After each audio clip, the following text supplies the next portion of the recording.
morning, class! Na-like ng kifi ko! Na-like ng deck ko. Aba, grabe na tong mga to! Ganyan na ba yung mga natututunan nyo ngayon? Sabi ko na nga ba eh, walang magandang dulot yung TikTok na yan. Uso kasi to, ma'am. May bago na nga eh. Hay naku, Samantha, tigilan mo ako. Ano namang bago yan? Eto po, ma'am, tuturuan ko kayo. Anong pinang-like mo, Samantha? Yung esophagus ko po, ma'am. Esophagus? Grabe yung talent nyo, ha? Ikaw naman, ma'am. Try mo din. Sige. Ma'am, mali po kayo. Ma'am, sumobra po kayo. Hindi na po esophagus yan. Bitukan na po yan.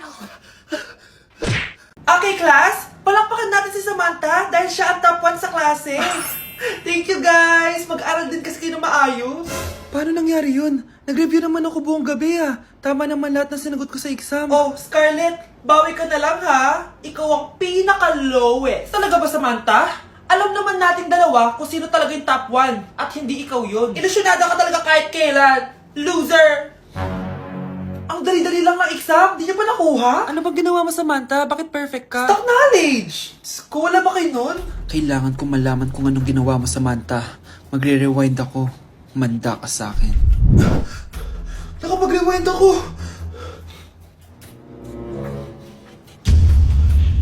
Ikaw pala ang top 1, Scarlett?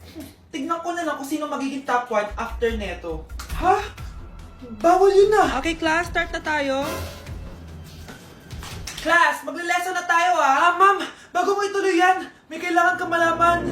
Ano yan, Scarlett? Pinagpalit po ni Samantha yung grades namin sa laptop niyo, ma'am. Kaya hindi dapat siya yung top 1, kundi ako. Ganyan ka na ba ka-desperada, Scarlett? Naiingit ka sa akin, no? Kasi ako yung top 1. Ako ba ang desperada, Samantha? O baka ikaw? Kitang-kita dito sa phone na ginalaw mo ang laptop ni ma'am. Ikaw pala ang top 1, Scarlett? Tignan ko na lang kung sino magiging top 1 after neto. Samantha? Bakit mo ginawa yun? Alam mo bang major offense yun, ha? Sumama ka sa akin. Ipapatawag ang mga magulang mo. Ma'am! Paano nagawa ni Scarlett yun? Alam ko walang tao nun. Paano siya nakakuha ng video? Scarlett, paano mo nagawa yun? Ha? Ang alin? Nakita kita kanina. May hawak kang relo. Tapos, bigla ka na lang nawala. Nakita mo yun, Cheska? Huwag kang maingay, ha? Dahil ang relo na to may sumpa. Ano bang meron yan sa relo mo? Dahil galing to sa... na-like ng kifi ko. Anak, anong ibig sabihin ng kifi? Galing naman neto. Anak, anong ginagawa mo? Nay, nagla-like po ako ng mga post sa TikTok. Nagla-like? Bakit mo binababa? Ito na po kasi uso ngayon, Nay, yung magla-like ka gamit yung kifi mo. Ano ba, may mga bata ngayon na malalaman nyo sa TikTok pa. Ayan, mga nakukuha nyo. Ang KJ mo naman, Nay. Try mo kaya. Ay, naku, Scarlett, huwag mo kayo na-influensya sa mga ganyan mo, Oo nga, ang sarap sa feeling. O, diba? Like! Na-like ng kifi ko. Okay, class. Accepted sa exam ang may pinakamagandang spoken poetry. Ma'am, I volunteer! Wow! Okay, Scarlett. Esophagus. Habang tayo'y kumakain sa pagkainan, hindi mawawala ang esophagus. Mananatili yan panghabang buhay. Dadaloy yan sa iyong sinapupunan. And I thank you. Magaling! Sinong gustong lumaban kay Scarlett? Ma'am, lalaban po ako. Okay, class. May lalaban pala kay Scarlett. Si Samantha. Pantog. Kapag tayo'y umiihi, syempre, kailangan hindi mo mapigilan ang iyong ihi, syempre, para iwas bato, para iwas sakit, syempre. May point siya. Kaya kung ayaw mo yun, umihi ka na umihi. Para yung pantog mo, hindi magka-aberya ng ganon. And I thank you. Okay, class, parehas silang magaling. Kaso, isa lang ang mananalo. Sana ako yung manalo para perfect na ako sa exam. Sigurado namang ako yung mananalo dyan. Galing ko kaya. Ang nanalo ay si... Ako po, ma'am. Lalaban ako. Sige, Michael. Putok. Nangangamoy putok na dito. Matuto rin kayong maligo. Babe? Yes, babe? Magpa 5 years na kasi tayo bukas, babe. Gusto ko na sanang i-level up yung relationship natin. Ha? Ayoko pa maging nanay. OMG! Will you marry me? Wait lang, parang nakita ko na yan. Seryoso Seryoso ka ba, Michael? 299 pesos na engagement ring? Yun ba yung halaga ko sa'yo? Babe, hindi naman importante kung mahal yan or mura, di ba? Ang importante, nagmamahalan tayo. 5 years tayo! Tapos eto lang bibigay mo sa akin, ha? Hindi pa ba sapat yung magpapakasal tayo tapos magkakapamilya? Nag-expect ako sa'yo. Akala ko bibigyan mo ako ng bagong bahay, ng bagong sasakyan. Tapos ito lang bibigay mo sa akin? Buti naman at lumabas na yung tunay na kulay mo bago kita pakasalan. Ha? Sinusubukan lang kita. At tama nga ako, na gold digger ka. Michael, sayang. Nakahanda na pa naman yung titulo ng mansion na ibibigay ko sa'yo. Pati yung sports car. Michael, sorry. Joke lang yun. I guess, pera lang ang habol mo sa akin. Hindi mo deserve to. Nay, kasama ko si Cheska, yung best friend ko. Ang ganda naman yung best friend mo, anak. Oh, kumain na kayo dito. Ay, hindi na, Nay. Busog pa kami, di ba? Opo, tita.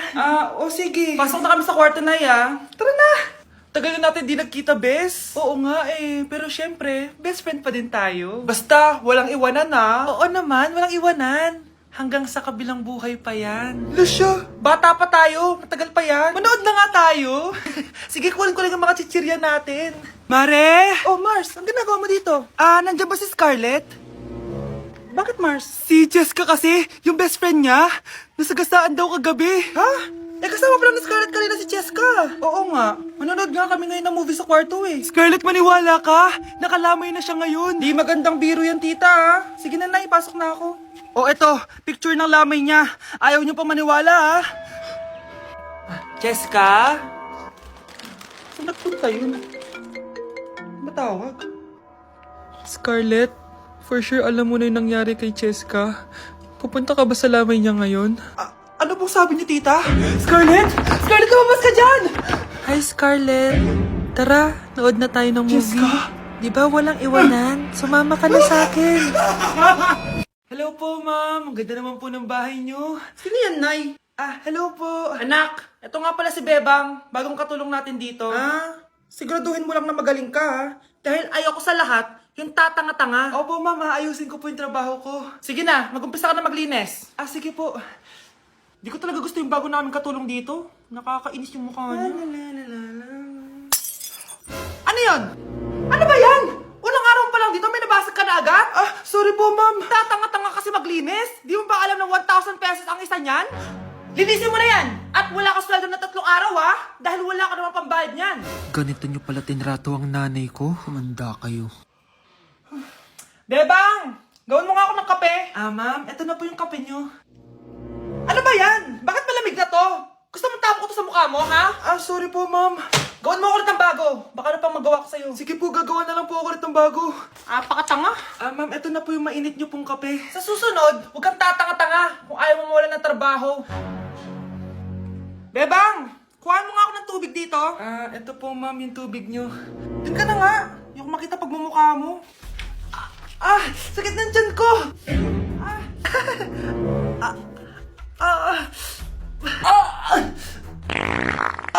Anak! Lumabas ka muna dyan! Gusto mo nang mainit, Tignan ko na lang kung hindi kumulo yung tiyan nyo dito. Ma'am, eto na po yung mainit nyo pong kape. Eto po, ma'am, yung tubig nyo. Hindi ko kayo mapapatawad sa ginawa niyo sa nanay ko. Nag-uumpisa pa lang ako sa paghihiganti ko sa inyo. Ayan, ang ganda ko na. Anak, nasa bahay ka lang, naka-makeup ka pa? Nay, pupunta kasi yung maliligaw ko dito sa bahay natin. Siyempre, dapat maganda ako, di ba? Ganun ba? Sige, mag-aayos din ako. A few moments later. Wow, baka sa'yo pa ma-inlove yung maniligaw ko, Nay. Ano ka ba, anak? Natural beauty kaya to. Nay, nandito na siya. Ayusin mo, Ako bahala, anak. Uy, pasok ka. Hello po, tita. Nice to meet you po. Ikaw pa rin maniligaw ng anak ko. Ako nga po. Mahal na mahal ko po yung anak nyo. Mahal agad? Kakakilala nyo pa lang. Nay, wala naman yung tagal na pagsasama. Opo, tita. Ipapaalam ko na din po sana siya na... Magtatanan na kayo? Hindi pwede. Ang OA mo, Nay. Na maging girlfriend ko po siya. Mayaman ka ba? Ano ba yung mga tanong mo, Nay? Sakto lang po. Sakto? Ay naku, baka wala ka mapakain dito sa anak ko, Matako pa naman tong babaeng to. Pero magtatrabaho po ako na maayos para sa future naming dalawa. Nay, sige na, payagan mo na siya. Sige, basta siguraduhin mo hindi mo papabayaan tong anak ko, Yes! Tay, pasok ka na! Wow, meet the parents agad. Hello po, Tito. Bakit, Nay? Ex ko yan, anak. Siya yung nagloko sa akin dati. Lumayas kayo dito! Nay! Scarlett! Tara na anak! Nay! Ano ba kinalaman namin dalawa sa nangyari sa inyo dati? Basta, hindi kayo pwede! Pero Nay, mahal ko siya! Ah, mahal! Sige, mamili ka! Yang manliligaw mo o ako, na nanay mo? Okay, class! Welcome back! Oh, ba't parang di kayo masaya? Paano kami magiging masaya, ma'am? 10 activities yung gagawin namin. Alam nyo, puro kayo reklamo. Konti pa nga lang yan eh. By the way, may bago tayong gagawin. Sabihin niyo sa akin kung ano yung New Year's resolution nyo. Mag-umpisa tayo kay Kyle. Ako po, ma'am? Sige, ako. Ako ba si Kyle? Ang New Year's resolution ko ay mas gagalingan ko pa sa school. Very good. Okay, next, Scarlett. Ang New Year's resolution ko ay ang wag ka jowa. Last year ko pa wini-wish kaso hanggang ngayon wala pa rin akong jowa. Lu, paano ka magkakajowa? Lahat na lumalapit na lalaki sa'yo, nire-reject mo. Kala mo ang ganda-ganda niya. Kung ikaw magiging jowa ko, wag na lang. Mamatay na lang ako. Tama na yan. Samantha, ikaw na. Ang New Year's resolution ko ay wala. Dahil sobrang perfect ko, no? Feeling naman neto. Ako kaya yung pinakamabait at pinakamaganda dito, no? Ang pinakamasamang ugali. Anong sabi mo? Totoo naman eh. Dapat ang New Year's resolution mo, ang maligo ka. Puro ka make-up, ang asim-asim mo naman. Ganon?